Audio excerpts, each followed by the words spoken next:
Hello guys, അപ്പോൾ നമുക്കിന്നൊരു ഗൾഫിലേക്കുള്ളൊരു സ്നേഹപ്പൊതി കിട്ടിയാലോ.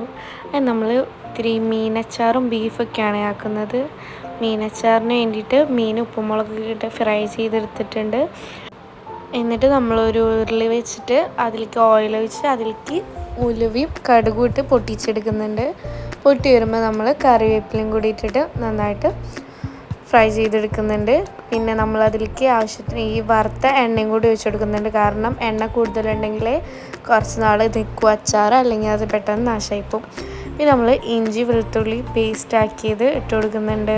മുളക് പകുതി കീറിയിട്ട് ഇട്ട് കൊടുക്കുന്നുണ്ട് കേട്ടോ. നമ്മൾ നന്നായിട്ട് ഇളക്കിയെടുക്കുന്നുണ്ട്. പിന്നെ ഇതിലേക്ക് നമ്മൾ കാശ്മീരി റെഡ് ചില്ലി ആഡ് ചെയ്ത് കൊടുക്കുന്നുണ്ട് കേട്ടോ. എരിവ് ഇത്തിരി കുറവും ഉണ്ടാവും, എന്നാൽ നല്ല കളറും കിട്ടും. ഇത് നല്ല എരിവ് ഉണ്ടാവേ. നമ്മൾ മുളക് അത്യാവശ്യം ഇട്ട് കൊടുക്കുന്നുണ്ട്. അപ്പോൾ അത് നന്നായിട്ട് മിക്സ് ചെയ്തെടുക്കുന്നുണ്ട്. അതിലേക്ക് കുറച്ച് വെള്ളവും പിന്നെ നമ്മൾ ഒന്ന് ഇളക്കിയിട്ട് പിന്നെ അതിലേക്ക് വിനാഗിരി ഒഴിച്ച് കൊടുക്കുന്നുണ്ട് കേട്ടോ. നമ്മൾ ഒരു 1.5 ലിറ്റർ വിനാഗിരി ഒഴിച്ച് കൊടുത്തിട്ടുണ്ട്. വിനാഗിരി ഇത്തിരി ഒഴിച്ച് നിന്നാലേ നമുക്ക് കേടാവാതെ നിൽക്കുള്ളൂ. അപ്പോൾ ഇതിൻ്റെ ക്വാണ്ടിറ്റി ഒന്നും കറക്റ്റ് അല്ല, കാരണം നമ്മൾ നോക്കാതെ ഉണ്ടാക്കിയതാണ് കേട്ടോ. പിന്നെ ഇതിലേക്ക് ആവശ്യത്തിനുള്ള ഉപ്പിട്ട് കൊടുക്കുന്നുണ്ട്. പിന്നെ നമ്മൾ നന്നായി മിക്സ് ചെയ്തിട്ട് ഫ്രൈ ചെയ്ത് വെച്ചിട്ടുള്ള മീനും കൂടി ഇട്ട് കൊടുക്കുന്നുണ്ട്.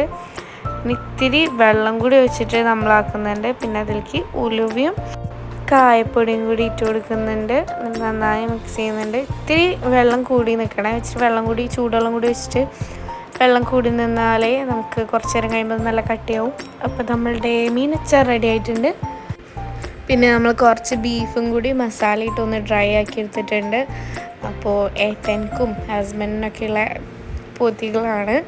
അപ്പോൾ ഇത് പാക്ക് ചെയ്യണ വീഡിയോ ഒന്നും എടുക്കാൻ പറ്റിയില്ല. അപ്പോൾ ഓക്കെ, ബൈ.